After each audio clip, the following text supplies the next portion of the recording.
23 مارچ جو ہے یہ صرف ایک سیاسی قرارداد کا نام نہیں ہے، بلکہ اس خواب کی تعبیر کی طرف آپ اسے سمجھیے کہ یہ پہلا قدم تھا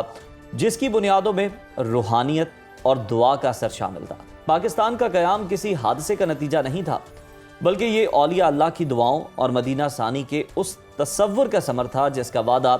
رب کریم نے بر صغیر کے مسلمانوں سے کیا۔ بالکل، اور آج ہم جہاں ایک طرف اپنی دفاعی طاقت پر فخر کرتے ہیں، وہیں ہمیں یہ نہیں بھولنا چاہیے کہ اس پاک سرزمین کی حفاظت کے لیے جہاں ہمارے جوانوں کی گولیاں کام آتی ہیں، وہاں بزرگوں کی دعائیں بھی ڈھال بنتی ہیں، چاہے وہ بھارت کے خلاف ہماری فضائی برتری ہو یا افغانستان سے آنے والے فتنوں کی سرکوبی، ہر محاذ پر ایک غیبی نصرت ہمارے ساتھ رہی ہے۔ اور آج ہم اسی روحانی تعلق اور خدا داد مملکت کی بقا پر بات کریں گے ممتاز اسکالر طارق شریف زادہ صاحب سے، جن سے ہم یہ جانیں گے کہ اس موڑ پر 23 مارچ ہمیں کس روحانی عہد کی یاد دلاتا ہے۔ طارق صاحب بہت شکریہ آپ کے وقت کا، ویلکم ٹو سنو پاکستان۔ سب سے پہلے تو یہ بتائیے گا کہ 23 مارچ کی قرارداد پیش کرتے وقت قائدین کے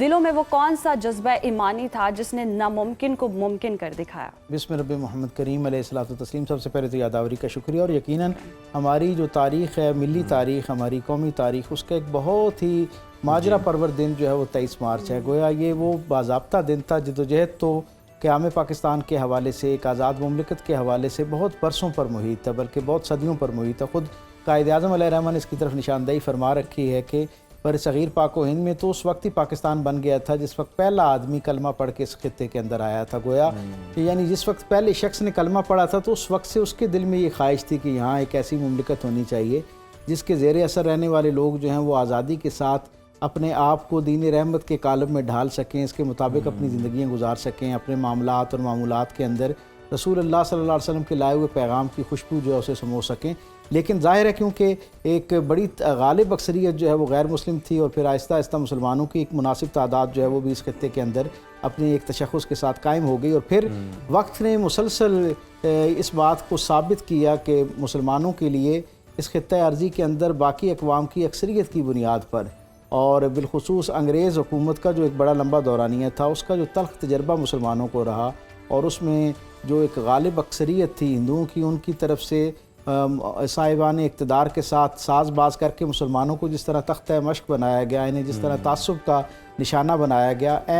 اس مسلسل تجربے کے بعد، یعنی وہ کئی ایک صدی سے زائد کا تجربہ ہے جس نے مسلمانوں کو اس نتیجے پر پہنچایا کہ اب اس خطہ ارضی کے اوپر ہمارا اقلیت کی حیثیت میں رہنا جو ہے وہ ممکن نہیں ہے، اور ہم کوئی بہت خوشحال زندگی اور اپنا مستقبل جو ہے اس کو نہیں سنوار سکتے۔ اپنی آنے والی نسلوں کے لیے ایک آزاد اور خود مختار ریاست جو ہے اس کے قیام کی طرف ہمیں بڑھنا ہے۔ یہ دن اس لیے ہماری جدوجہد میں بہت اہم ہے اور رجحان ساز ہے کہ یہ وہ پہلا دن یوں کہہ لیں جس دن باضابطہ طور پر ایک نصب العین مرتب کیا گیا کہ اب ہم نے قیام پاکستان سے کم کسی چیز کے اوپر جو ہے وہ کوئی معاملہ قبول نہیں کرنا ہے، اور گویا اب بر صغیر پاک و ہند کی جتنے مسلمان ہیں، خواہ وہ اپنے علاقے میں اقلیت میں ہیں یا اکثریت میں ہیں، ان سب کی آواز بن کر یہ قرارداد ان کی ترجمانی کرتے ہوئے یہاں پاس کی گئی، اور لاہور کو یہ خوش نصیبی حاصل ہوئی کہ شہر لاہور کے اندر وہ اجتماع ہوا جہاں پر پورے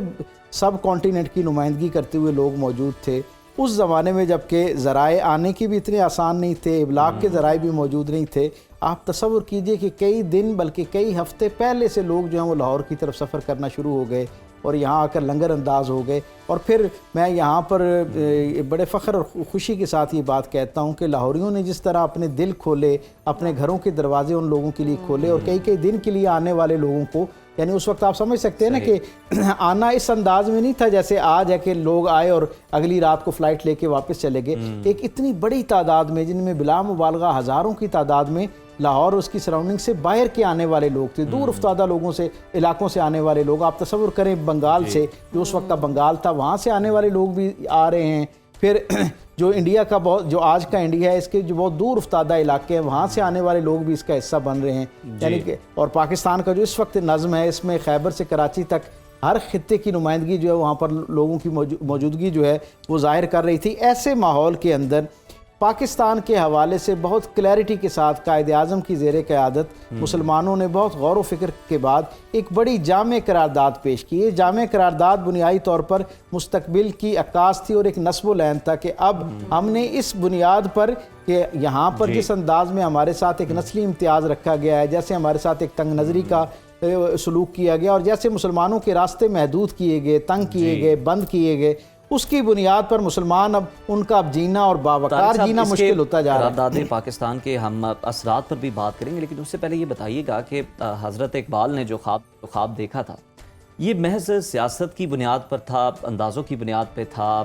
ان کی ریڈنگز آپ انہیں کہہ لیں، یا کوئی الہامی اشارہ بھی اس میں شامل؟ بہت اچھی اور بنیادی بات آپ تصور کیجئے کہ اللہ رب العزت نے مفکر پاکستان کے طور پر ایک ایسی ہستی کا انتخاب کیا، میں یہ سمجھتا ہوں کہ جو اپنے عہد کی سب سے زیادہ خدا رسیدہ ہستی تھی، یعنی جسے اللہ رب العزت کا اس طرح کا منفرد قرب حاصل تھا۔ پروردگار عالم نے ان کے دل پر کیسی بڑی اور بنیادی سچائیوں کو جو ہے وہ نازل فرمایا، اور پھر ایسا خالص الذہن آدمی جو ہے جس کا ماضی کے اوپر بھی نگاہ ہو، جس کی مستقبل پر بھی نگاہ ہو، جو مشرق اور مغرب دونوں کے علوم سے جو ہے مستفید ہو چکا ہو، دونوں دنیاؤں سے ان کی خوبیوں اور خامیوں سے آگاہ ہو، اب ایسا شخص جب وین کی شکل میں ایک مملکت کا خواب اور اس کا تصور سامنے رکھتا ہے تو وہ از خود بہت جامع ہوتا ہے۔ آپ دیکھیں قائد علامہ اقبال جو ہیں وہ ایک ایسی ہستی ہیں جو اس سے پہلے یعنی اس بر صغیر پاک و ہند کے اکٹھے ہونے کے داعی تھے، لیکن انہوں نے مسلسل یعنی نظر رکھ کر جب دیکھا معروضی حالات کو تو وہ اس نتیجے پر پہنچے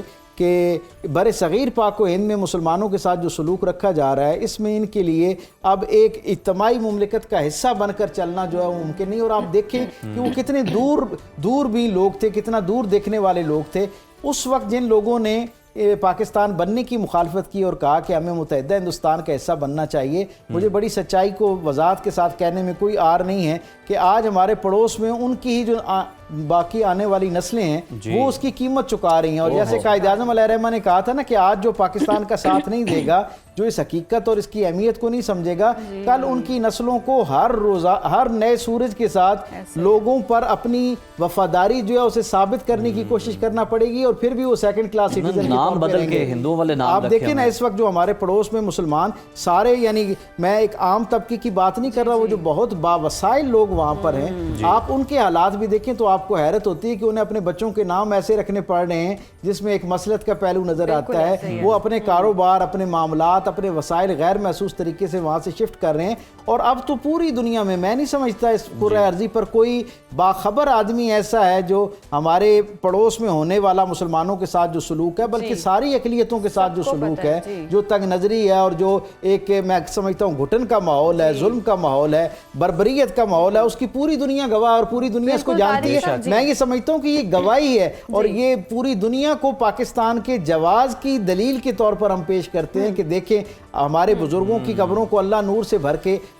دے، اور قائد اعظم اور حضرت علامہ اقبال اور ان کے رفقا اور وہ خاموش مجاہد جنہوں نے انسانی تاریخ کی سب سے بڑی ہجرت کے نتیجے میں اس ملک کو بنایا۔ آپ تصور کیجئے کہ وہ لوگ اگر اس وقت یہ فیصلہ نہ لیتے، ہوش کے ناخن نہ لیتے اور کسی مسئلے کا شکار ہوئے بغیر اس طرح سیسا پلائی دیوار کی طرح کھڑے نہ ہوتے، تو شاید آج ہمارا حال بھی وہی ہو رہا ہوتا جو ہمارے بالکل پڑوس میں رہنے والے مسلمانوں کا ہو رہا ہے۔ طارق صاحب، اور یہی ساری چیزیں جو ہم دیکھتے ہیں تو ہم شکر کرتے ہیں واقعی کہ ہم آزاد ہیں اور آزاد فضاؤں میں سانس لے رہے ہیں۔ جتنی ہم پرابلمز ادھر ادھر دیکھ رہے ہیں دیگر ممالک میں اقلیتوں کو ہم دیکھتے ہیں، خاص طور پر انڈیا میں، اور اب اگر ہم بات کر رہے ہیں آج کے دن کی مناسبت سے تو قیام پاکستان کو اگر ہم دیکھیں تو مدینہ ثانی بھی کہا جاتا ہے۔ اس کی کیا وجہ ہے؟